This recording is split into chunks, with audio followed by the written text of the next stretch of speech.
T-minus 3, 2, 1,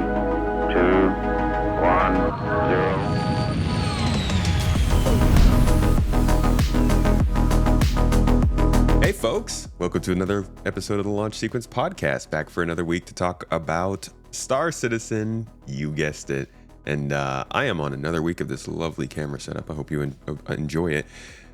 We might also dip into some other games today because there's a lot of good stuff going on with sci-fi and space games this year. And our lovely defined guest today, TheAstroHistorian, I know has a lot of interest in some of the stuff coming out. So we might get around to that. Yeah. But I definitely wanted to bring in Lorestradamus today to talk about the big lore that's finally starting to get its way into the main game. Like they're finally adding narrative, and I had to talk to you about it. So thank you so much for joining me today. How are you doing? Thank you for inviting me. I'm doing okay. I'm better than I deserve, as Jared likes to say. Well, it is school just got back in, right? So the kids are back in school. Star Citizen is in 4.0 Yes. and it's kind of struggling. Just all in all, things are probably a little bit hectic right now, huh? Yeah, so I have literally just finished doing makeup work or makeup for my for like last semester for the kids who failed last semester's classes. I teach government economics, and so I had to like spend 2 hours after school every day helping kids catch up and pass and retake their finals and stuff like that. So on top of that, CIG's doing their first big narrative push that they've ever done on top of Chris Roberts talking about the narrative stuff. So it's like, oh, great. So now I have to write all this stuff and then do normal stream stuff. And Yeah. I'm also completely moving everything over from my current channels for the Captain's Table straight to a new channel, a new podcast home called the Captain's Table Podcast on YouTube, which has been a slow process, but it's been working out. So I've been a little busy. Okay, so you're breaking I heard you talking about this on another stream. I think you're breaking out the podcast to its own channel and then keeping the other two channels for lore and like just general stuff Gameplay respectively. and that sort of thing. Yeah. Cool, man. The man of many YouTube channels. Well, I mean, you know how YouTube is. YouTube doesn't like it when you when you do too many things at once. So this is for anybody who's like hearing this is a pretty meta strategy at this point. I did it when I wanted to start making different videos. I know a couple people have as well, and like generally the teaching now on YouTube is like if you're making a video that's not the normal kind of video you're making, chances are YouTube's gonna not do very well with it. Yeah. So, the only meta thing I'll talk about it is for people who are interested, you have to treat YouTube kind of like a 3-year-old. It has problems with object permanence. So and YouTube, people think of this thing like the algorithm as this sort of like behemoth that's like sitting on a throne and being like, who shall I deign good views to? When it's reality, it's just some like overworked 3-year-old going, okay, what is video? you like Video is there. More of you this. go over here, and then you start throwing videos at you, and then you're like, oh no, like videos. Mm-hmm. Maybe you like these videos because you like this video, and so it's desperately trying to figure out what you like and throwing it at you. And if you stop doing that, they'll go, okay, great. So the simplest you can be and the most on brand or most like singular pointed you can be with a channel, the better you'll do, because the algorithm is easier to go, oh, yeah, you do this. Yeah. If you make the same video every time, that generally performs the best. And I feel like they shouldn't encourage that. The one change they did make recently that I like is that they now judge the viewer instead of the channel. So they match videos to the viewer rather than sending viewers to a specific channel over and over, which means you start seeing videos from a smaller people. But it also means that subscribers aren't as important. Yeah. Nope. So like I've seen channels recently that are like 8,000 people who have 1 million views on some of their videos. And it's because And I've seen this firsthand. For those of you who don't know, I've been dipping outside of Star Citizen a little bit more. I did a big video on the history of the timeline and the story of the Titanfall universe, Yeah, I saw and that. it is consistently doing very well. It's well over 100,000 views, which is unusual for me, and it's quickly becoming one of my most popular. Every time I look at the stats Dude, for it, it comes up. It's like 1,000 every 48 hours. So I'm getting 500 views on it, and it was released back in August. So, so I've also experienced that. Like if you dip outside of if you make Star Citizen content for a while and then you go to like normal games with normal sized communities and you make mhm, content, you'll see just what actually can happen to a video when it's not, yeah, just a very small amount of people who actually care. Um, yeah. So, but yeah. enough meta strategies. Let's talk about the cool stuff about Star Yeah, Citizen. let's talk about lore and stuff. You mentioned actually before this that you were going to jump into the new event going on today. Um, Yes. let's talk about that first. Today is all about lore, but let's start by talking about the fact that they are finally putting some kind of lore in a big spot in the game. So I guess let's talk about the build up to this and then what it means for the game. How long has CIG been actually putting real like current time lore stuff into Star Citizen for players to see? Less than a year. Okay, so Uh, it's still a beginning. yes. So there is some experience, like uh, to give you context, we've had stuff that's actually lore based, but it's by accident. Daymar Rally, the original Jumptown Wars, those things were canonized post hoc, like after the fact. So they were added in because the lore team thought it was cool. But and we've had little bits of world setting, world building lore, like Hurston and Lorville. I think Lorville is a great example of what a lot of people call atmospheric storytelling, or um, world building. Um, from the announcements, if you go to Maria Pure of Heart, to like it's vibe and everything else. Think places like Lorville and Orison and Microtech and ArcCorp all have these sorts of, they're going for a vibe, and I Hmm. think for the most part they're hitting it with sort of the announcers and how people talk. I think Lorville just stands out more because it's so dystopian. Yeah, the And people, music it too. hits you in the face, and the music is very much the same Yeah, I mean, sort of thing. Lorville is like we've been making jokes for like 7 years now about having to wear a plastic bag on your head because Lorville's air is so dirty. Like Lorville's lore is Mhm. tangible. Yeah, and Sandy does a really good job of doing that. They've always done a very good job with that. Um, but we really haven't seen much in terms of actual timeline evolving um, lore Yeah, until the first Xenothreat event.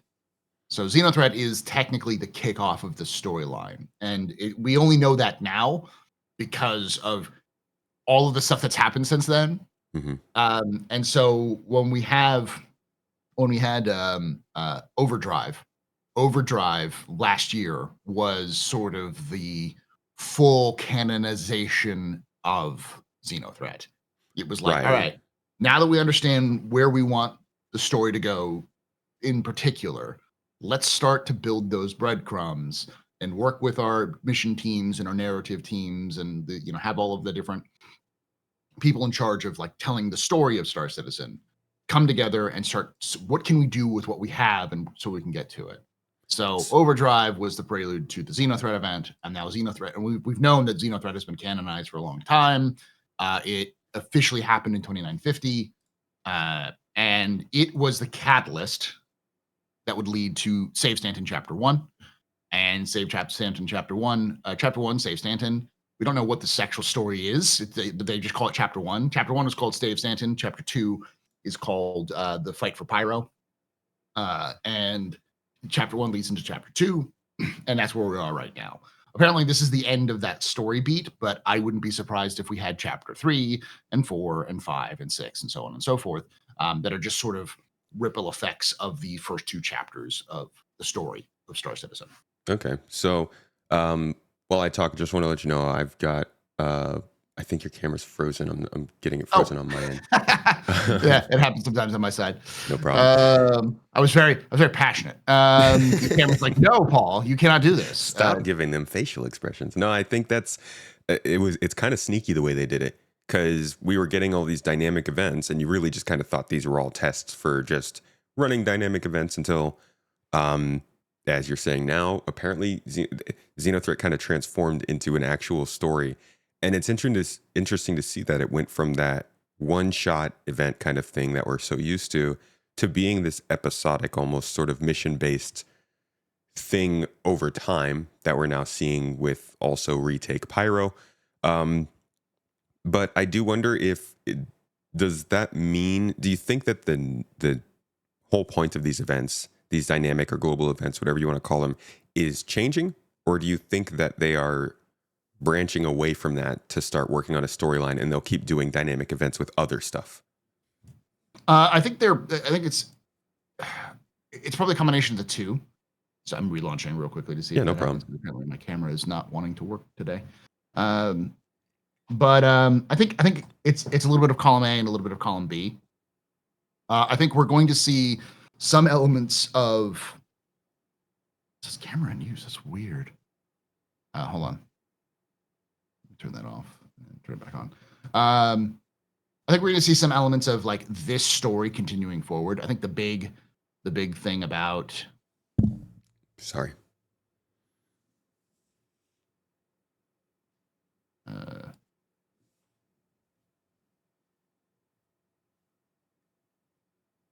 Okay, for some reason my camera can't work.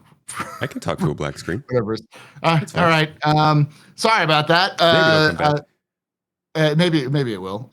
So I do think that part of it is going to be this story is going to continue, because it's clear that CIG's sort of movement based off of the story right now, and any sort of like if people are following development in terms of what they're doing, it's clear that they want to move the story to set up the beginnings of 1.0, because they talked about how 1.0's story is going to be this main story.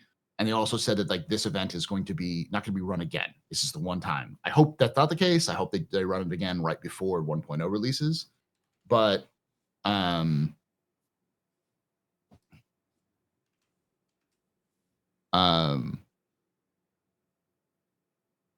we go. Ooh, that works. But I also think we're going to see new stories evolve. So this is likely not the main story that they're working on. This is probably just a faction kind of side quest. Yes. And do you think, so when these things start to pop up in MMOs, I think one of the biggest things that makes it difficult to tackle them is like, you can create this crazy event that sounds really cool, like it's making a big difference, but running it over and over again every couple of weeks, or people being able to run it whenever they want and come to this big conclusion only to see the game world kind of reset afterward, can be a little disappointing. This is like a pretty significant story they're setting up, the idea that we're almost colonizing or choosing to defend Pyro. We aren't entirely sure still how much they're going to let this sort of stuff affect the whole game. Do you have any reason to believe it would lean one way or the other? I have a feeling that it's... So CIG has a... I'm trying to put this in a good way, and a good kind of articulate this in the right way. CIG seems to be moving in a direction where they want to be a DM of a TTRPG, a dungeon master, a game master of a tabletop role-playing game, where there's a story they want to tell, and we the players are coming along for the story, but they want to give us enough interesting flavor, enough interesting sort of stuff, input, that if we do something interesting or move in a direction that seems fun enough, they might change the story just enough. to give you an example, this battle is almost certainly going to set the stage for the next narrative event. So whoever wins this fight, whoever gets the most participation, they're likely going to have some sort of advantage or um, some sort of like that. Like that's the main faction fighting against Xenothreat, who's the current rulers of Ruin Station, and who are historically speaking based off of CIG's own internal um, Idea for based what a on, bad guy is.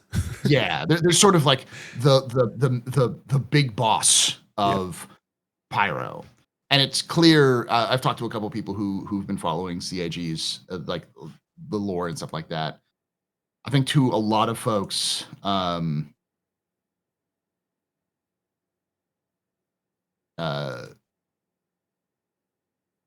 to a lot of folks. He's still doing camera stuff. Yeah, I'm trying to figure out figure out. I'm saying select screen to share stuff like that, and I'm trying to do screen shares, and it's not seeming to be working. It's all good, man. It's probably a Discord glitch or something. Yeah, it's like I think Technology it's be like that. if you give me a different link, that might be the Yeah. case. Okay. Let me try. Yeah. Go ahead and keep going. I'll Yeah. come up with something. So I lost the train of thought. You're talking to some people who were saying it's pretty obvious. Xenothreat is not going to make it to 1.0. Xenothreat is sort of the prelude. If you can think about like 1.0 is the main story. What we're playing right now is the prelude to the main story. Okay. So there are going to be a lot of things that won't make it to 1.0. I could see things like Ninetales not making it to 1.0, or Grimhex not making it to 1.0. Really, you think Grimhex won't make it? Possibly not, because CIG may want to Orison it because it's too old. And on top of it, what Stanton is supposed to be is sort of this mid-security location. Yeah. The reason why Grimhex exists and Ninetales exists is to give players who are more hostile a place to be, place to hang out. Yeah, it always has been a little bit. I've thought about how they're doing security and law in this game, and I know they're not splitting it up entirely by space system, but you can tell it's sort of planetary system in terms of if you're in this planetary system, you should feel pretty safe. And I think as a mid-security system, they probably want Stanton to be like, you are 95%, 90% safe at all times. And that it gets hard to keep that consistent when you have this like random moon that's surrounded by crime and debauchery, and trying to communicate that to players and stuff seemed like it might have been a little bit complicated. So I could see Grimhex maybe being removed. That sucks though. I feel like Ninetales it's been fairly fleshed out. I don't feel like Ninetales I don't feel like Ninetales is gonna be a bad thing. By the way, the camera's just not working for whatever reason. So unfortunately, you get a black screen. No problem. Hey, as long as you can, it's focusing on the talks, right? Not the camera. So I think we're still going to see a narrative arc with Ninetales. I've thought for a long time that CIG was moving towards like a big gang war to be breaking out in Stanton, where you can side with the Ninetales, or another group that's on the rise called the Otoni Syndicate, which is headed by Ticia Pacheco. Right. And then there's what I've called the Climshaw Par Syndicate, which are sort of the local Stanton ne'er-do-wells. Michael Shaw is a revolutionary on Loreville, who's anti-Hurston, but he works with Wallace Klim, who's the drug sort of kingpin of Grimhex, and really slimy dude, not gonna lie. Yeah, and then Eddie Parr, who's also a slimy dude, who works in the bar at Microtech. So he's the one non-generic bartender there. That's another group, and then of course we have SAIC Dooley and the advocacy and CDF in there.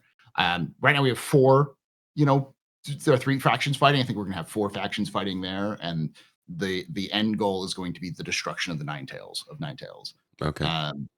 where like they become, or maybe the death of Grimhex of some kind, because that way they can sort of remove Grimhex with some sort of event, but also have a nice sort of reason why the Nine Tails are not in Stanton anymore. I could still see the Nine Tails being like a gang you find Hmm. in places, Yeah. but not in Stanton. So that way they can sort of give it a narrative reason for the way it happens. You think they're angling to make Stanton feel safer than they were before? Yes, 100%. Yeah. Because as the systems grow, they want Pyro to feel completely unsafe. They want Nyx to feel kind of unsafe.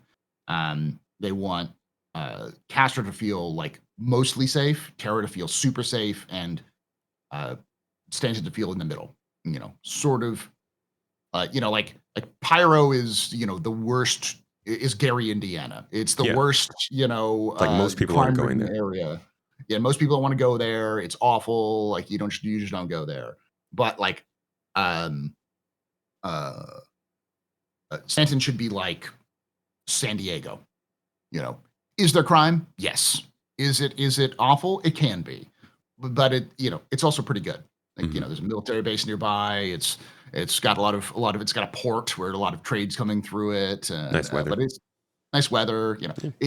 It's should be like L.A. or San Diego. Like that's sort of like there is crime. It can be bad, but most people aren't fearing for their lives by walking outside their door, sort of thing. Right. Right. And that's Um, really what the game's missing a ton right now. Yeah.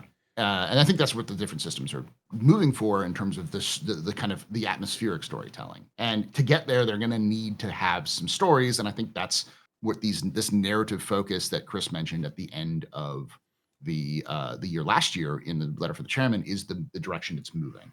Yeah. And then also at CitizenCon, they talked about like factions and guilds having storylines that you could take that weren't necessarily the main story, but would fill in the gaps.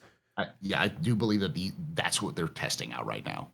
So that when 1.0 hits, what we're seeing is we know the status of Ruin Station. Like Ruin Station in Pyro should, in my opinion, and based off of what CIG has said, should be a consistent combat zone where people who are attempting to, or like these factions that are attempting to control Pyro are battling it out for control of Ruin. But to get there, they need to test that. They need to build systems Yeah. that exist for that, and that's Yeah. what this sort of direction is.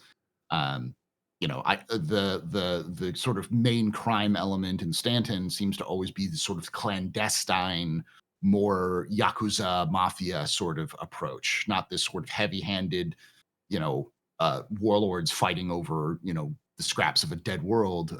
More of a you walk into a bar that's controlled by the opposite gang and you kill everybody inside, or you blow it up and run away, sort of thing. That's sort of the more, and maybe like corporate warfare sort of thing. More Hmm. cyberpunk, Night City outside of the combat zones sort of feel, rather than Mad Max. Yeah. um, Okay. yeah. So they are definitely starting to focus more on narrative. I think this is like, we kind of saw this in the monthly reports, right? Last year, the narrative team started to talk a lot more and like about the things they were working on. You think this is what they were doing? Yeah, 100%. This is what they've been focusing on. Monthly Um, reports, folks. They so say things. they do. You and I both read them. I know you do. You read them like live and do summaries for them, so people should watch that. And just because you should make sure that you're getting your source from multiple different people, you should also watch me. I do Yeah. it on the Astropub Live. I do my own videos where I read the whole thing and kind of put my own 2 cents in. Yeah. Um, Everybody but knows those it's different things.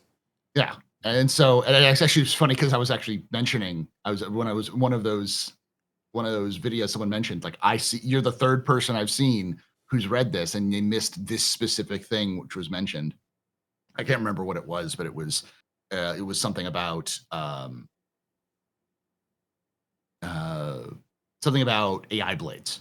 Hmm. It's like they mentioned AI blades, or they mentioned server blades. And I was like, I don't know if that's specifically related to AI blades, because that's what they were implying, but Yeah. So people are watching other things, and they're Yeah. even viewers are catching things that we don't catch. So make sure you Yeah. watch those because they do tell us a lot about the direction that CIG is going, even if CIG doesn't want to talk about it publicly. So they just kind of talk about it.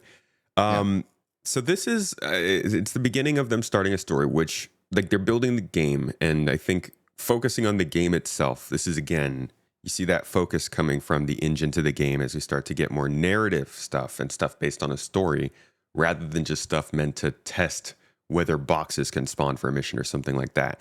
But Mhm. the game is still running like they're trying to test whether boxes can spawn for a mission. Like that's still the question we're trying to answer. So is this an effort that is happening too early? No, no, I don't think it's happening too early because they need to like make sure that these things make sense. These stories are relatively minor in the scopes of things. Like say like Fight for Pyro is a great example of them trying to do faction warfare. Whoever wins this battle isn't going to wipe out the other factions. It's just they'll be the top dogs of that faction. You'll still have headhunters. You'll still have frontier fighters. You'll still have um, Citizens for Pyro. They'll still exist, but this is sort of a hey, come join this and test out faction warfare, which sort of builds off of the original Save Stanton because the original Save Stanton, the slicers show up, and we're doing a Xeno threat. They sort of embedded themselves into the local populations and began to strategically target various locations, and it was very Xeno threat esque, and it was clear that they were trying to sow chaos, if not take over Stanton by selectively attacking and weakening Stanton, but they got caught before they could actually fully implement their goals. And that's what the Save Stanton sort of storyline is you're going around stopping the slicers from gaining too much power. And the end of the Save Stanton was, you know, building up for the reprisal, building up for the counterattack into Pyro. And that's what we're playing right now is the counterattack into Pyro. Right. So it's a nice little condensed story. Like I don't think the slicers may never show up again. They were just sort of a narrative Yeah. convenience, a gang that was there that wasn't there before and now was here and now is gone. So It's not uncommon in MMOs. I think the most significant I've been a part of before was the Thargoids in Elite Dangerous. I think this mhm, kind of stuff's really cool. I can't wait to see more of it in Star Citizen. I'm really glad we're seeing it now. But fact of the matter is like if a lot of people can't run it, now let's say hypothetically they're doing this because they need to make sure this works. Because say in a year's time they want to actually launch something real. And then in 3 years' time, this is all hypothetical, folks. I'm not putting yeah. any sort of predictions out there. But let's say in 3 years' time, they wanted to launch 1.0, they would want to be able to test that for 3 years. So the further they push this back, the less time they get to test it for the actual real thing they want to do. But at the same time, people can't experience this very well. Um, should they have taken the time to say, we're not going to run this right now? The game's not running well. We're not going to run an event that makes your experience worse. We'll push it off until you can play it? Or should they have said, we need to continue to push this content out and get you guys playing? Because this is the year of playability.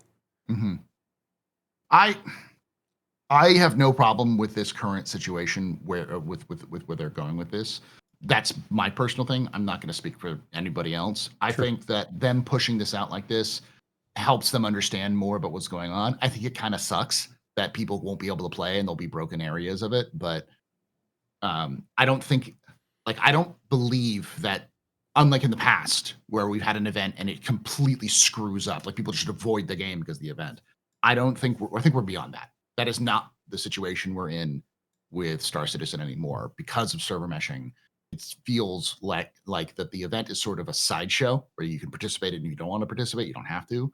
But I don't think the event is actually causing all of these problems to happen in game. Um, it's just that 4.0.1 has its own issues, and it's been getting better Yep. with the different patches and hotfixes they've been doing since then. Um, so, um, I believe I understand the reason for it, and I think it'll get better as they go along. But you know, They definitely made a good call canceling the free fly. yes, 'Cause that was, well, that's a different discussion. But I think the big discussion um, with that whole thing is I don't. I'll put it this way. if you believe that CIG wasn't doing the things that they mentioned in that post beforehand, if you think that CIG some like magically said, okay, now we're going to do this because Terada wrote a big post. Now we're going to actually do these things. I have a bridge to sell you in Brooklyn, because it was clear that CIG was already doing most of those things that they were going to do. The post is big thing about canceling the free flight is more of hey, people are believing that the situation is bad right now, and because they believe that it's bad, that's why they're that's why it's being that's the reason why they've canceled it, because they know that if they cancel it, even if it didn't actually impact performance, because we wouldn't know if it's impact performance or not, people feel better, and that's good. It means that CIG is learning how to PR.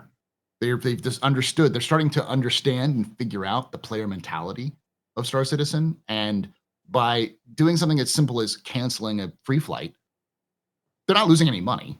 They might lose a little bit more extra people who might come in, but like it doesn't hurt them in the long run, and it might actually cause players to be a little bit more hopeful about the future, and then actually recommend free flight and the next time the free flight comes around, because of the improvements that they'll make. So the focus isn't on CIG screwing up doing CIG things. It's focused on them listening to the community and focusing moving forward.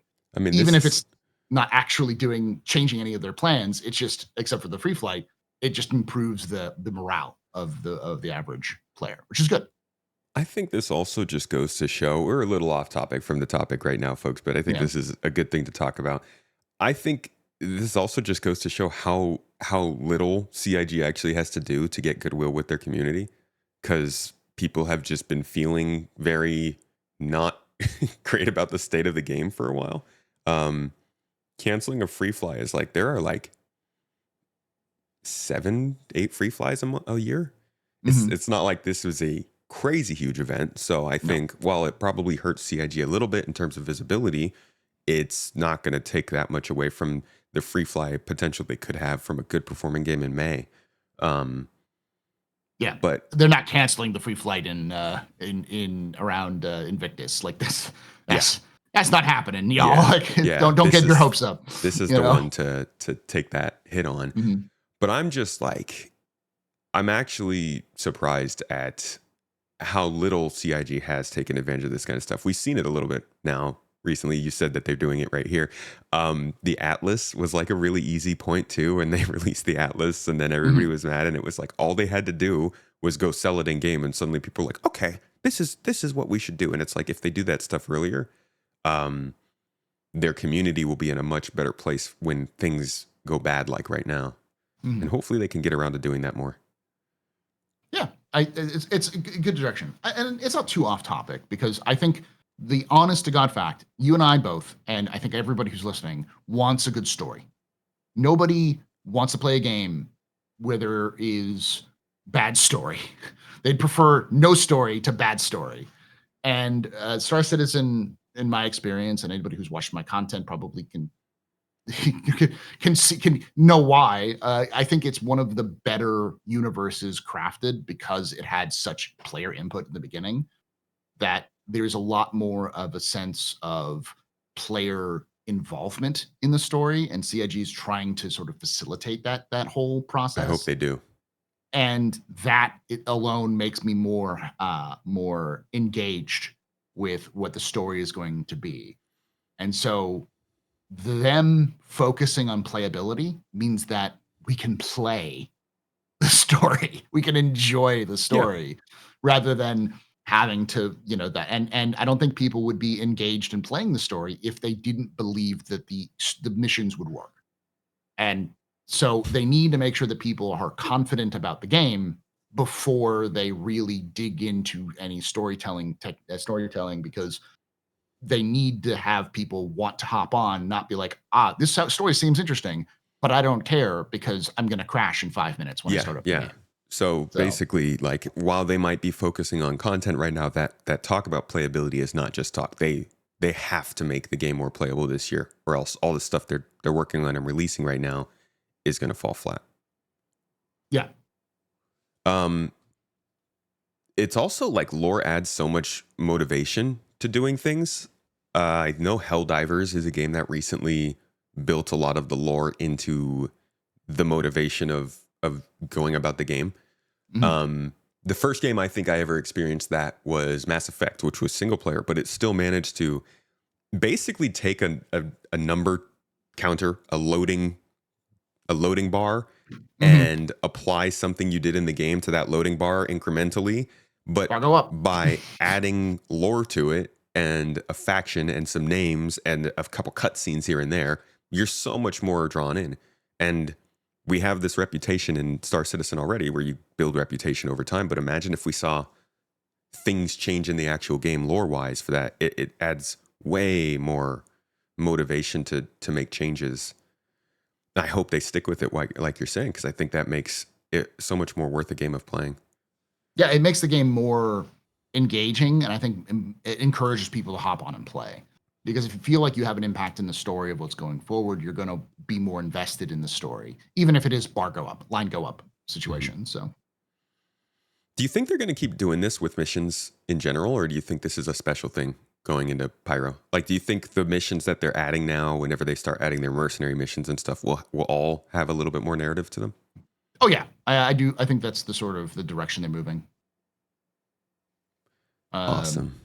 I think yeah, I I think hope so. that's the main focus for them moving forward is going to be these sorts of stories going to be told even in small. The big thing I hope this year is because of how people are, no one reads the mission descriptions. Yeah, that's true. um, so I hope that they start adding more context into the game, which they already have with NPCs talking with each other about random stuff about in game stuff. Yeah. I hope that their focus on um, is on the telling what's going on, explain to people what's happening in the universe around them, um, and also starting to add more context for missions. So if we have an event like this in the future, I hope they go um, the Siege of Orson, Hmm. where like even if it's just like a static picture and then just sort of audio that's being played, that gives us more context of who are the factors, what's going on, Yeah. and then Why am I also fighting in this combining, city?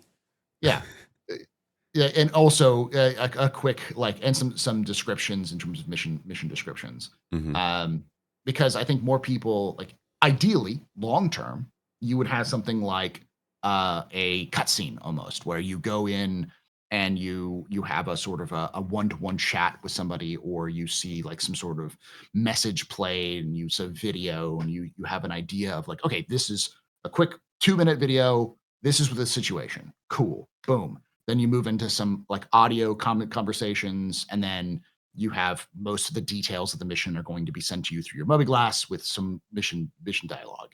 Because at that point you're told, hey, there's context to what's going on. I know what's going on. Here is some more audio for more to add some more context. Now I'm more motivated to read the mission descriptions. Because if I wouldn't before because I didn't care. But now it's like oh, there's a story behind this. There's something going on, and I might need to pay attention to what's being said. So Yeah, that's the storytelling, the world building like that is can be so useful. And Star Citizen is such a freaking huge game. Like you look at what they've done with Stanton and Pyro and the way that they're building this out, and then you think, okay, what happens when we reach 15, 10, 15, 20 systems with like all these different factions and stuff? It's a lot. it's going And to be difficult to follow. Yeah. yeah. And touching on something you mentioned there about NPCs talking and everything, I saw recently that um, CIG is actually partnering up with a company 11 called Labs. 11 Labs. Yeah. I Oh, actually know them pretty well. so they do this is an AI based voice generator, text to Mhm. speech, dubbing, voice changing.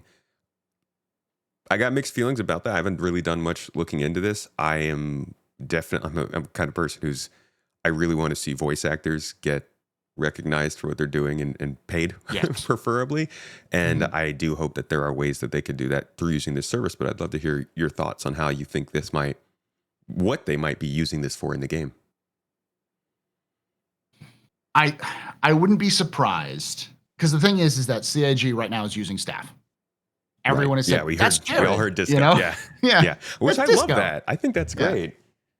But to a point, it's going to be expensive to hire voice actors for every wild line you ever need. And a lot of people don't like the same voice actor doing the same voice, the Skyrim problem, where you hear the same guy 1,000 times because it can get confusing. So I don't see this as CIG going, we're getting rid of voice actors and replacing with voiceover. I see them doing this as a sort of an experiment to see if they can do 11 Labs well, use 11 Labs well for doing probably random NPCs in Star Citizen.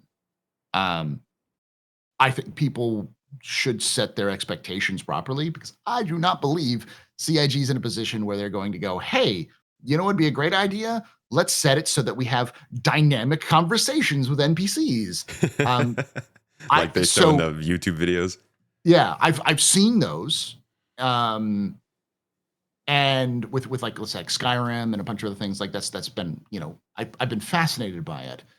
The problem is that all of those systems require a robust LLM model or LLM AI to function. It requires a ton of information fed into it, and they're also bloated as hell. They're extremely high. Like if CIG was going to use 11 Labs significantly, you're talking a much higher with this sort of dynamic chat model. You're Mhm. looking at probably double the size of Star Citizen's current install base just for that. Yikes. It could get better over time, and it probably will. But CIG would have to invest a ton of money in their own LLM to build that out. B, they'd have to have their writers feed a bunch of stuff into it. C, they'd likely need to hire voice actors anyways uh, to provide voices so that the voice model can be trained so that it can figure out what's going on.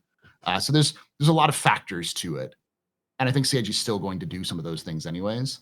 Um, it's interesting that they partner with 11 Labs, because uh, if you do anything in the modding scene, if you look at the modding scene, like I've been trying to go back to Skyrim, because every so often I'll go back to Skyrim to play a little bit of it.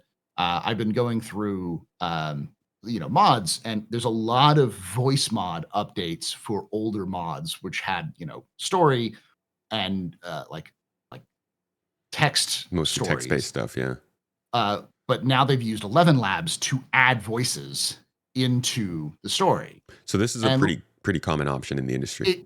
it is not necessarily in the industry, but it's definitely a thing you see in gaming, Okay. just not necessarily with major companies. It's like modders use it a lot, and it's more of an amateur thing. So I think them partnering with CIG and a couple of other companies is likely more. They're trying to find companies that are willing to take the risk on new technologies, and are big enough to be name recognition, but small enough that they're not gonna like tip over EA, because EA wouldn't partner with 11 Labs. They just build their own system, or they'd partner Right. with Yeah. OpenAI to do this in the first place. I think Um, most people would assume CIG would build their own system too. yeah. Just I because don't. Yeah. they keep doing I, that.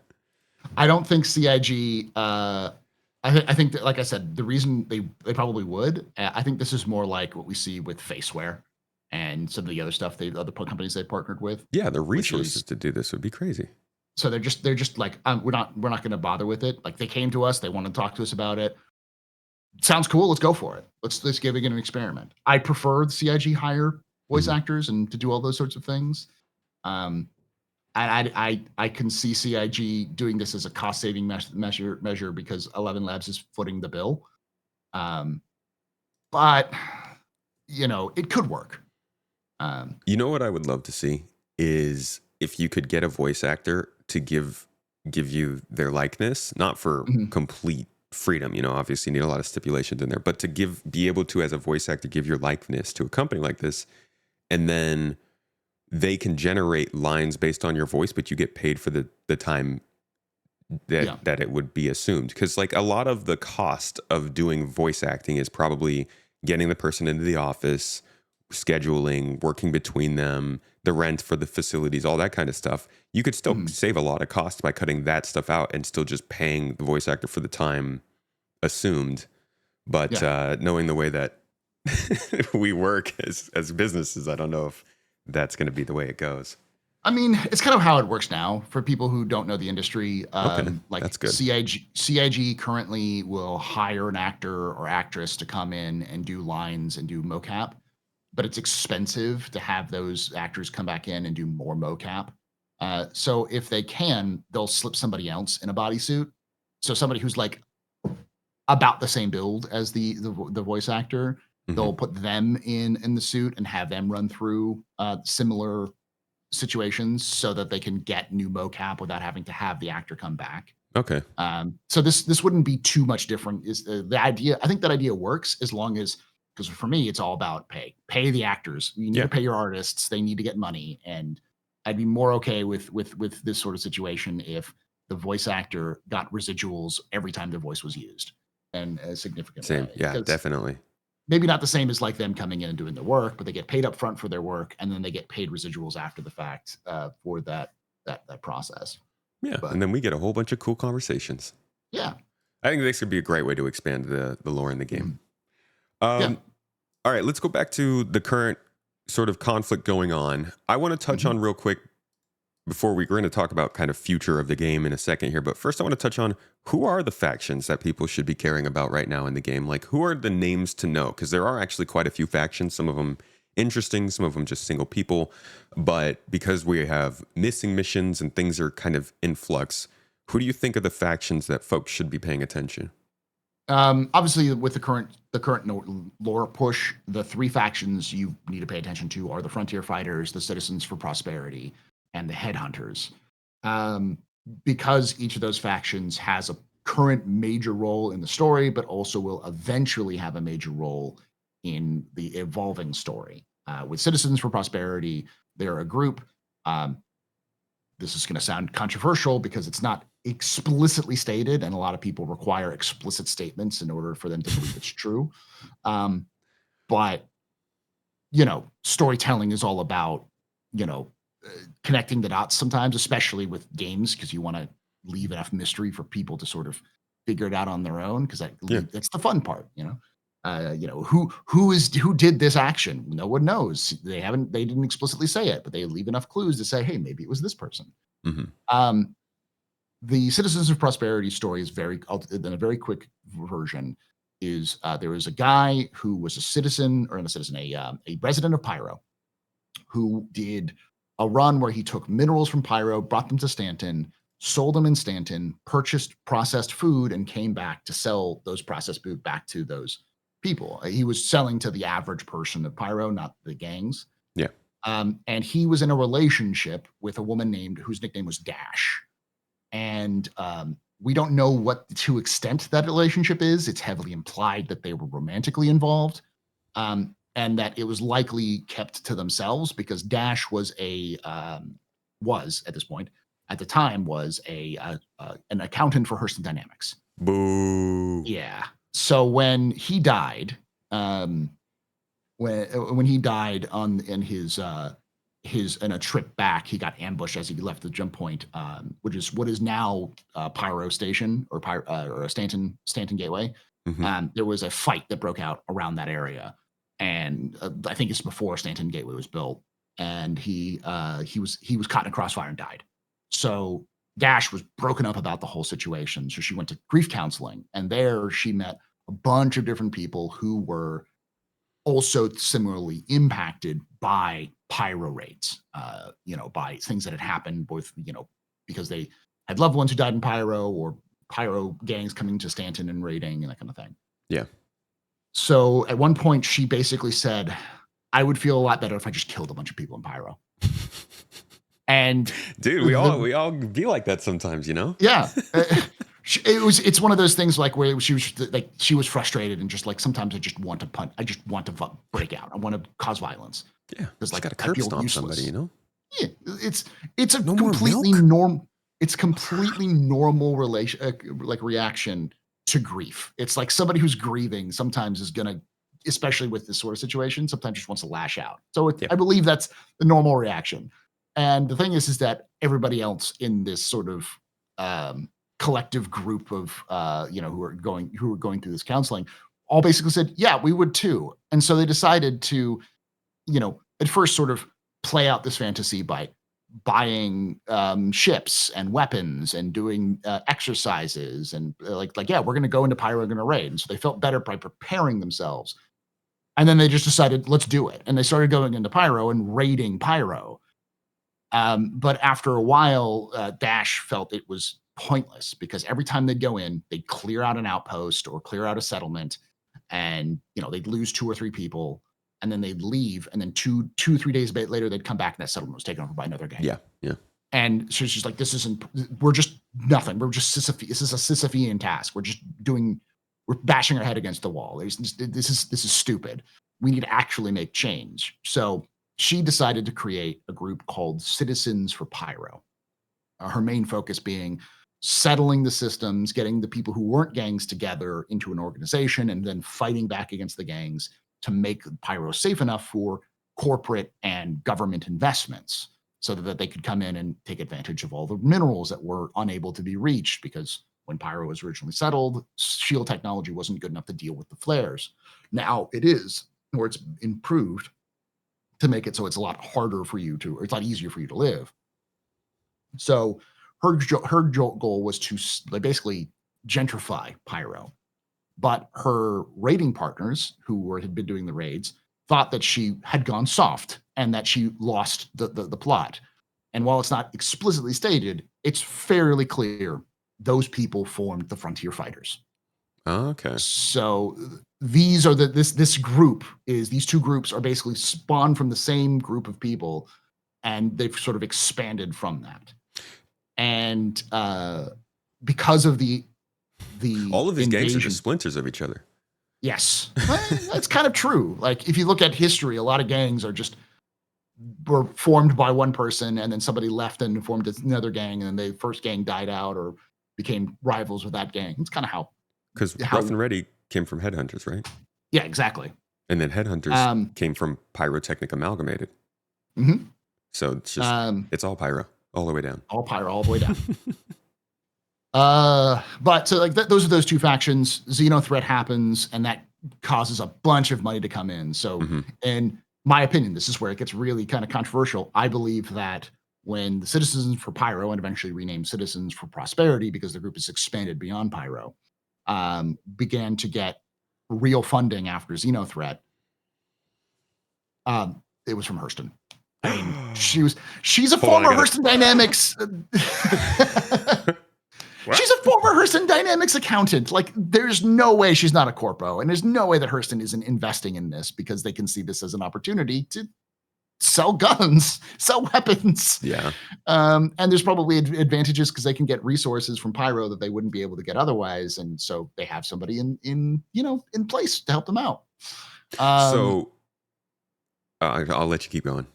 I'll keep it more brief because these are the kind of the big ones, and of course the Headhunters. Headhunters have been in Pyro forever. They've been in Headhunters. Headhunters showed up in Pyro in like the mid 7th century, and they have effectively controlled Pyro since then. I want to ask if there are possibly setting up little things, conspiracies like this, do you think that we could start to see missions and actual in-game things that we're asked to do that could reflect it? Like, could we start to see a little smuggling mission from Hurston or something that might further build on these sorts of ideas? Or do you think they're just going to kind of leave them surface level and continue on with whatever they want to do? I really hope they build on that, because I think that would be a simple mission. The simple missions to be like, hey, Citizens for Citizens Prosperity wants you to take this transport to Lorville. Or why? Why? And it's like, oh no, business. All this stuff. And yeah, I would love that. That's a really nice like storytelling because you can easily connect that to it. But they also need to point that out, I think, because the average person doesn't do the reading that I do and sees that like the small little story point that CIG intentionally added that said she was a former Hurston Dynamics accountant. It's like, why? Why did you specifically say Hurston Dynamics? You knew what we were going to do, CIG. You know that we don't like Hurston. And if you look at the history of how CIG talks about Hurston Dynamics accountants, they're always up to shady stuff. Like one of the moons of Hurston is named after a former Hurston Dynamics accountant who married into the Hurston family, like because of her creative accounting. So accountants, you can't trust them, you know? Yeah. Okay, so that's the Headhunters, Citizens for Prosperity. Who was the third one? Frontier Fighters. Frontier Fighters and Xenothreat. Those are the three. Yeah, and those are the three. Xenothreat was has showed up recently and took over Ruin Station, likely from the Headhunters. Mm-hmm. So like they're the other faction that to pay attention to because there's likely going to be some faction warfare there. And then the other things, like I mentioned earlier, the Ticia Pacheco and her Otoni Syndicate, the Nine Tails, they're still kicking around and doing stuff in Stanton. The sort of Climshaw Par Syndicate, it's sort of left hanging about them all being connected and what they do. And maybe we don't have a name for them yet, but it'll probably come up. And those are the main groups outside of things like Crusader, Hurston, ArcCorp, Microtech, CDF, those sorts of groups. So do you think we're kind of starting to play the main mission right now without knowing it? Yes. And do you think that, or rather, who do you think is going to be the next faction dragged into it? Xenothreat. After Xenothreat? Probably either the Horizon Gang, the Fire Rats, or the Drop Kings. Okay. So you think they're going to keep focusing on this kind of this gang dynamic? Yes, because they're going to be expanding the factions in Pyro. There's also something else to do. This is exclusive because I've mentioned this on social media and on my Discord, but this is exclusive for people because I haven't mentioned it on the AstroHistorian. So Lorestradamus exclusive. Yes. CIG very recently, out of the blue, updated the Galactopedia article for the Hathor group. Oh, that's so random. The Hathor group is the group that settled what is now Nexus and actually screwed up Nexus, which is now called the Crossroads of Crime because it's filled with gangs. So if y'all remember the Theaters of War, the map called Crossroads of Crime was the first map they did. That was all set on Nexus. And so they'd already built a bunch of assets that say Hathor Group on them and like have the Hathor Group logo and all those sort of things. As of last Friday, they added that the Hathor Group existed. They didn't go extinct after they abandoned Nexus. They've existed up until just after Stanton was discovered, where they purchased a mine in Stanton. So there is a Hathor Group mine somewhere in Stanton. Oh, that's a very obvious change. Yes. That is like a gigantic flag that's like, we're going to do an event in Stanton at this location because they already, and then for me, it makes sense. They already have the assets from Theaters of War. It's just sitting there. It's not being used. Why not take those assets and put them into, Hurston somewhere? And the way the Hathor Group does mines, it's not like, the mines of Moria. We're not looking at like a cave. We're looking at strip mine. So it would be like a big crater that all these things would be in. Okay. So you're talking about a big area where there's going to be some sort of control going on. So that is, I think, going to be something, maybe not this year, but the fact that they added it at the 11th hour on a Friday is like, why did you do that? What's going on? Hathor Group's also a big name. I mean, I'm not like a lore. I'm not huge on the lore. I don't know it like you do, but I know that name, and I probably know him from your videos. But that seems like a significant name of a faction to bring into the game. That's exciting. I For hope those of that you who've been they watching the complete history of Star Citizen lore, they come up a lot yeah, in the last that's couple of episodes. So probably where I'm getting it from. I yeah, keep rewatching them because I'm still waiting for the next one. it's They're it's so coming. good. It's coming. It's the New Soul has the files. It's just a matter of Cool. them finishing up the audio, and they're currently doing a project for another thing that's top secret, hush hush, Nice. which we'll find about soon. And then once they get that project done, they're going to work on my the audio, the music for it. So And I know you are working on something for Pyro Gangs as well, right? I'm working on. I've already did one on Pyro. This is the history of Pyro, and I'm currently almost done. I'm gonna like when this is over with, I have to go stream, and then I have after that I'm gonna record and then start editing the video. But I'm working on a video that's covering the entire history of the story of Chapter One and Chapter Two of this event, which also includes who the different factions are, like the Frontier Fighters, the Citizens for Prosperity, and the Headhunters, and their beef with each other, and what the whole like the angle is pushing towards, like what's going on in Pyro. Yeah. So A much more in-depth look than what we've done here today. yes, Go subscribe and check that out, folks, if you like lore. yes, it's going to be a lot more in depth with a little bit more theory crafting and other like elements that we wouldn't be able to find. So I want to talk a little bit about the future. I mean, we've already talked a bit about what's next. First question. This is the first time that reputations mattered in the game. Finally, mhm. we've been hearing about it for such a long time. It was even a feature Thank technically in God. 323, Yeah. but this is the first time that it feels like you can actually go and do something and then another faction will react to that. And like this is supposed to be what drives the game forward. Do you think it's going to change the way that people are playing even now in the alpha?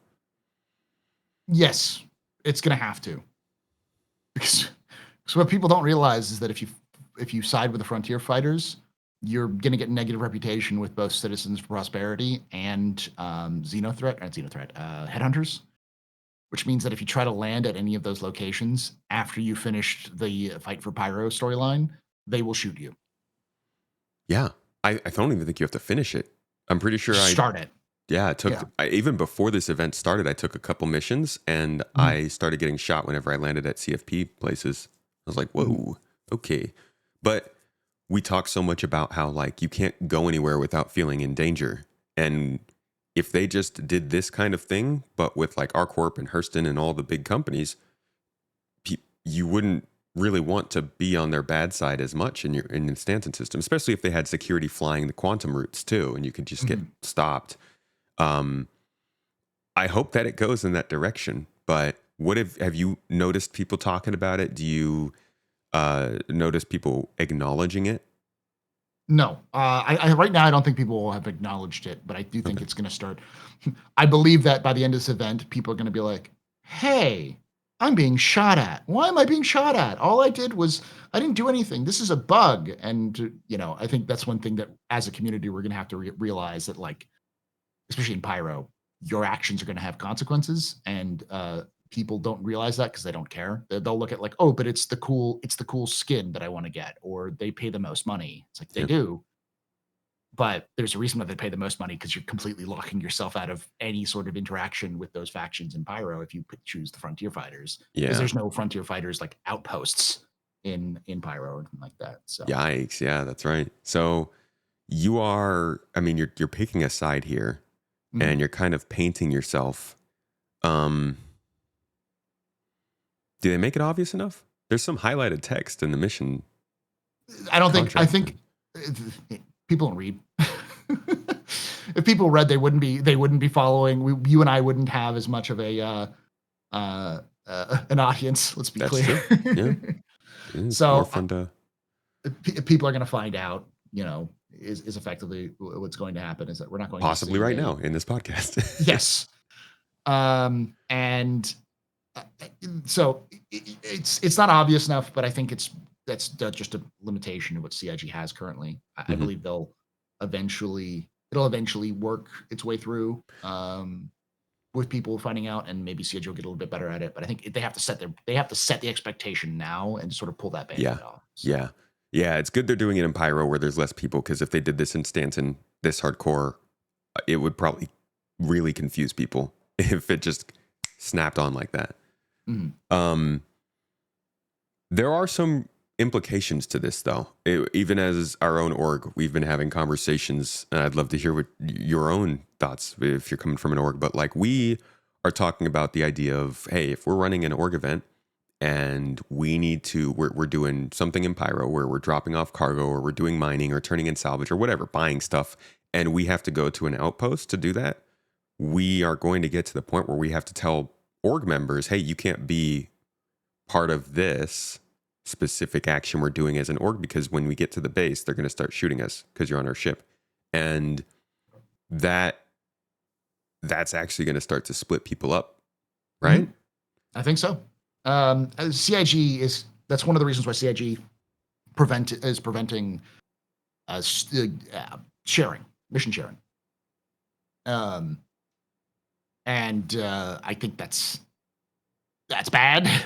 I honestly and earnestly believe the CIG has a system. I think they should be focusing on that system to ensure that like people have their own consequences for choosing things. Like if somebody who has a reputation with CFP does a mission with a friend who's doing headhunters, the reputation with the headhunters should go up, and their reputation with CFP should go down. Right. And I believe that should be a catastrophic event. It's kind of like if you worked really, really hard and long working for let's just say Samsung, and then suddenly you decide to go take a contract with Sony for like a major contract with like millions of dollars. You should probably not be trusted by Samsung after that you worked for them for so long. Like if you were like on payroll with them and then suddenly just took a random contract with their competitor, they'd be like, Yeah. that's a violation of a lot of different We don't problems. like Like that. we don't like that. So it should be a catastrophic event where like you gain a little bit of reputation with the headhunters, or you get sent back to neutral as headhunters and you gain negative reputation. You immediately become hostile Right. with the faction you used to be supportive. And I know So, CIGU is like doesn't like that sort of thing because they don't want to like punish players for doing that thing. But it's like, come on, like I mean, people are going to, like, they have to, right? You can't yeah. just allow somebody to play both sides. No, and they also can't like I don't think it's feasible for them to just turn off sharing forever. There has to be Right. a solution to that problem. And so Yeah. I think that turning off the sharing is not great.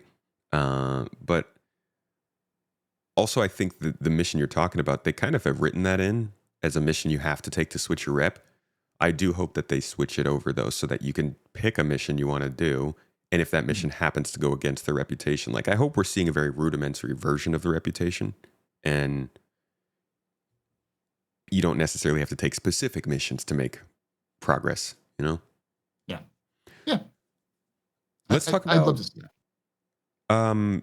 the Pyro system is the center for a lot of the lore that they're bringing into the game, but there's another system that they're working on, the Nyx Mhm. system. That will Yes. be the third. And I'm curious, why do you think they didn't go with Nyx for the second system? Uh, the simplest answer is Nyx isn't connected to Stanton. It's connected to Pyro. Um, they could have done a temporary one, but CIG is very against that. Yeah. The more complicated answer is Pyro is the direct opposite of Stanton. Stanton is supposed to be more stable and more consistent. It's supposed to be a place like a starter system. Yeah. And the fact that we've had this system alone and required outlaws to exist is a problem because they needed a place where outlaws could go. And obviously, the thing that CIG has working is even back when CIG started 2.0, they knew that the system that they're going to have working first is combat. So Yeah. piracy and lawlessness will be a thing that would be instantly happening. So Pyro makes a lot more sense as the second system simply because it is the lawless system and allows them to do faction warfare and that sort of stuff. There's a lot of building blocks that fit into place with Pyro that don't fit in many other locations. Hmm. That would be around Stanton. And Stanton was chosen specifically. We actually know this. It was chosen because it has 4 landing zones. Right. Yeah. So it was the biggest sort of, they knew it was going to be one of the biggest challenges outside of Terra and Earth. So they wanted to tackle it first to kind of get more of a building blocks going Yeah, on. So good call. Well, in that case, I mean, so Pyro is brought in at the second system because it's very dangerous. But even now, I think it's not as dangerous as it's supposed to be. And that contrast isn't really there because Stanton's not that safe. But they have a challenge in convincing players that, hey, this is supposed to be a very dangerous system, so you're not supposed to go here, even though we did put it in as the second system. Whereas with Nyx, it might have been, hey, you can go here because it's a neutral system. It is lawless, so you can do stuff, but it's not going to be as obviously dangerous. And then, like, do you think it would have been easier for them to move forward with Nyx as a second system because players would have been maybe not as, like, people really view Pyro as, like, it's supposed to be end game dangerous. And I think they've advertised it as much. If it was the Nyx system, I feel like it would have been more accepted by casual players as, oh, this is just a natural expansion to the game, but it still would have allowed for that lawlessness. I can see that. I know effectively what you're saying is like people are scared to go to Pyro because it's so the reputation of it being super lawless. I can see that, but I also I understand the reason why. I do think that would be the case. And I do think when Nyx comes out, a lot of people are just going to go to Nyx. But if you see how the jump point map works out, it's clear that CIG wants people to go to Pyro. That's fair. No matter what, they want people to go to Pyro. Even if you want to go to Nyx, you got to go through Pyro. Yikes. So yeah. So it's going to be one of those sort of like they want to force players to take risks in order to do so. But it's also clear that CIG wants to make Pyro less murder hobo happy because of the reputation system. Yeah. So I think the sweet spot is like, you want crime, you just don't want murder. So they need to figure out how to allow people to commit crime and get creative with that, but then also really slam home the consequences for murder, because at that point, like, you can always continue to play if you've lost your cargo, your ship, whatever it might be. But once somebody is actually able to kill you, then it's a much bigger deal. So I think even in Pyro, the gangs will probably be like, kill on sight if this person's known to murder or something, right? Oh yeah, definitely. Well, the thing about the whole, like, about Pyro in general is a lot of people think it's going to be murder hobo capital because it is currently, but the concept is Pyro is under a microscope because of all of the xenothreat stuff. So the more loud anybody is, the more attention is going to draw from places like Stanton and the UEE. And they don't like people being loud and in their territory because it brings attention that they don't want. So if you're loud and causing problems, you're going to be locked out of station access. Like, Rough and Ready specifically is designed as to be one of those sorts of more neutral gangs, so that if someone is like, I'm gonna kill everyone and let God sort it out, they'll be like, no, son, you're not coming. You're gonna have to steal your fuel from that at that point. Go somewhere else. You know, if you land, we're going to shoot you. If you try to land, we're going to shoot. We're going to kill you. Like, this is a leave us. And so as a result, it becomes a lot harder to live in Pyro than it is right now. And that's sort of the direction they're going for. And it's not even just a gameplay direction. They've expressly talked about that in lore multiple times. There's a inverse pirate radio station called, I apologize for this, it's the name, Booty Call. Sponsored it's by a pirate radio Sweat. station. Yeah. It's run by a guy by the name of Jester, a pirate. And so it's all him talking about pirate culture and what's going on in okay, Booty Call. I get it. Yeah. That's why it's called Booty Call, because he's a pirate, And Not bad, dude. So at one point he talks about how some asshole was attacking and just destroying ships in Stanton on the way to Pyro. And he's like, if I find out who this asshole is, I am going to let him die slowly.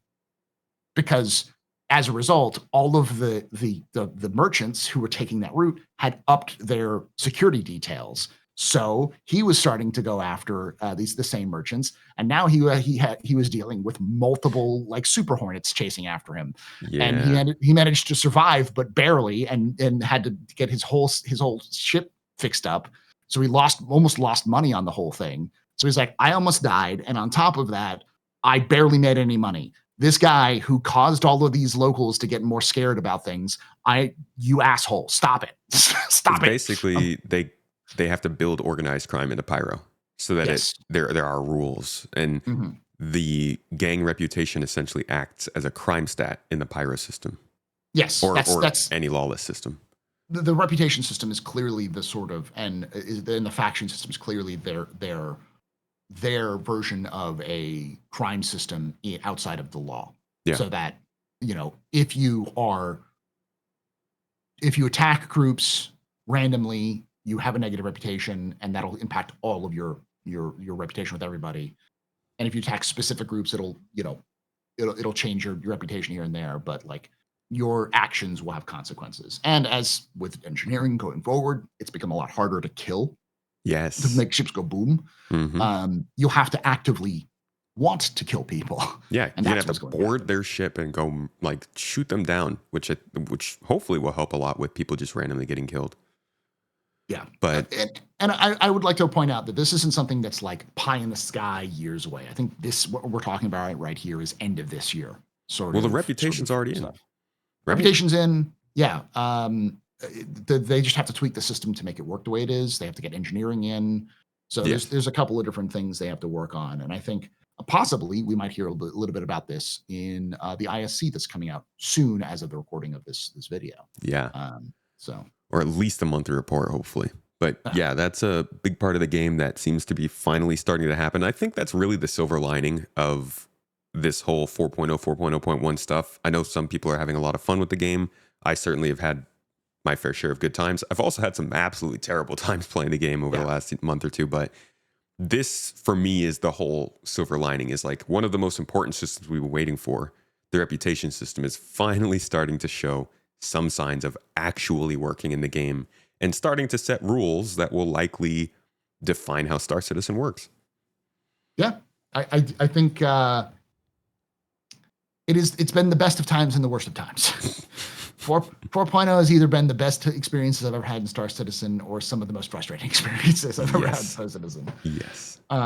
But it's showing that we're moving in the right direction, I believe, like long term. It's just a matter of getting through this initial bump. So yeah. Do you think that every star system is going to be built up like these first two? Like in terms of how much support there is on lore and factions and stuff? Because that's really what makes star systems take so long, right?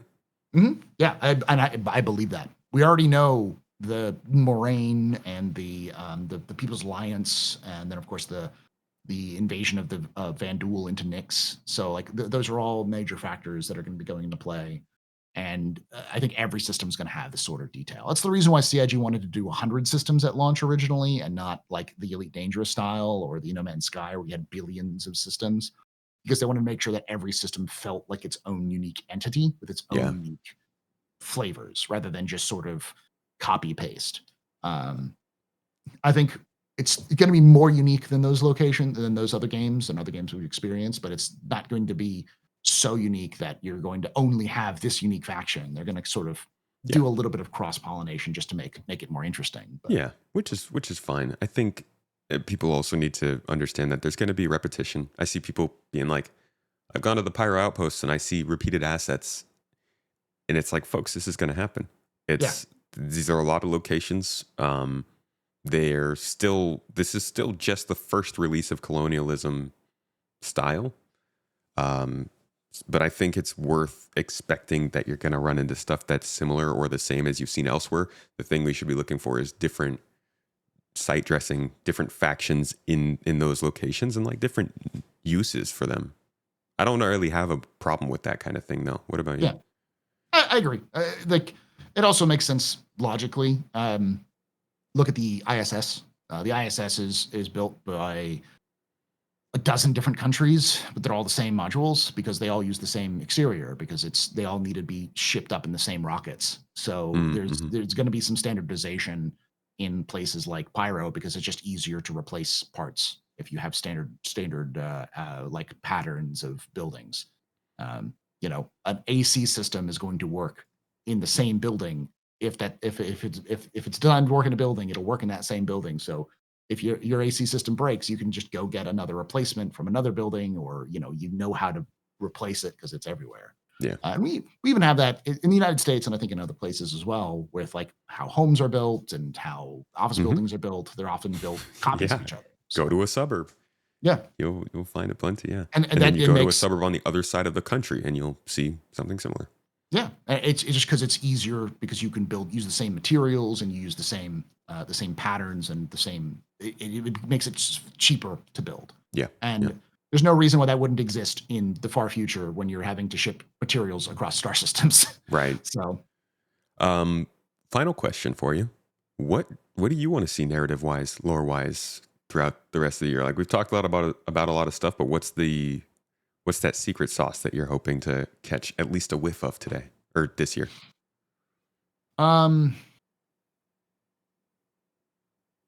I would love to see the return of mission givers. Or at least some, I want to see characters. I want to be able to be attached to a faction because of somebody who I've talked to and interacted with, who is a representation of the faction that I'm supposed to be working with. Be it T.C. Pacheco, Constantine Hurston, Wallace Klim, but for all the factions, we need somebody who's charismatic or interesting or weird or whatever that kind of represents that faction's mentality that we can talk with, because I think that connects people. As I've heard people say, we need a Cade 6 in Star Citizen. We need a Rex in Star Citizen. Yeah. We need a Sergeant Johnson. Yes, yeah. That's what I was just gonna say. Somebody who, like, when you play, you can immediately identify with as being like, this is an important person. In Squadron 42, we kind of already see that a little bit with Morrow. With Eugene Morrow, who greets us in the beginning of when we arrive at the Stanton in Squadron 42. We've already seen like the Morrow tour and everything like that. It's like he is going to be the person that everyone looks at because he's kind of the funny, gossip guy, and so we need someone like that, And I think like Ticia was originally supposed to be like that because she is very iconic in her sort of cyberpunk. Yeah, dude. So her character's awesome.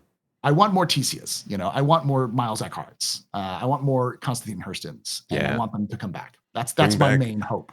Bring back Rekko and Tisa as well. Exactly. Or Tessa. Yeah, Rekko, whenever you mention Nyx, at least 20% of the people, you say, hey, Nyx is coming back, they're going to mention Rekko. Yeah. They loved Rekko. And it's like, now we have salvage. So she could do her thing. I love that, man. I can't wait. We're on the cusp of a lot of really good things with this game. As long as they can figure out stability, I think we're going to be in for some good changes over the next year or two. Yeah, I think that's the case. If GIG can get it stable enough, I think we're going to see improvements across the board with experiences. We may not see a ton of new gameplay, but that doesn't matter as long as you have people who are engaged in the story and playing the game. Because if you want to play the game, that's better, so that when CIG actually does add those new gameplay features, you will be more engaged in the gameplay rather than just hacking is neat and then you leave for 6 months until the next thing comes in. So, indeed, dude. Well, thank you so much for joining me for this talk. I appreciate. I always love a good lore talk. I always wish we could do them longer, but I want to take up too much of your time. That's fine. We'll have to continue this, maybe like a captain's table or something soon. Yeah. I know we've got some Inforunner stuff planned coming up. I do need to bring back Lore Citizen, so it might be a good excuse to bring back the Lore Citizen, sit there and talk about lore for an hour. I would be so happy to take on the newbie role for that again more consistently, because it's so much fun to learn about this stuff. But if folks, if you want to go find more Lore Citizen and Lorestradamus in his prime, can you let them know where they can go? You can catch me at youtube.com/TheAstroHistorian. And we're going to be a new video coming out this week about a lot of the stuff we talked about here. There's going to be a new complete history of Star Citizen lore series. It's a series where I'm breaking down every single thing I can. It is as comprehensive as possible about the lore of Star Citizen. Unfortunately, it's a game in development, so things are going to change over time. Yeah. But what that just means is that I can do it again, And I can in the future. But yeah, so there's a total of 4, I think, currently. The 5th one is almost done. Each of them are 30 to 45 minutes long, and I'm going to be covering the entire history. So if you want to know anything about Star Citizen, the main sweeping narrative of the story, it'll probably be in that video. So, and these are good. It's a good story. Like, you look at Star Citizen and it is rough in its current state as a game, but that doesn't mean that the writers haven't been busy for the last 12 years, and they have put together quite an interesting meandering story to lead up to Star Citizen, a story of humanity progressing across space without really a good plan of how to do it. And I think if you've listened to this podcast and you like what we've talked about here with Lore, you're gonna listen to his videos about this, and it's gonna take you in, because there's a lot that goes into Star Citizen's lore. I love it. Yeah. All right, man. Thank you for having me again. Yeah. Thanks again for coming on. This has been your little touch up on lore, folks. Hopefully a little bit of a silver lining in all the chaos that is currently the state of the game. But hopefully you learned something or got to at least enjoy the talk. And everybody say goodbye to our favorite black square over there. Thank you. And I will see you all next week.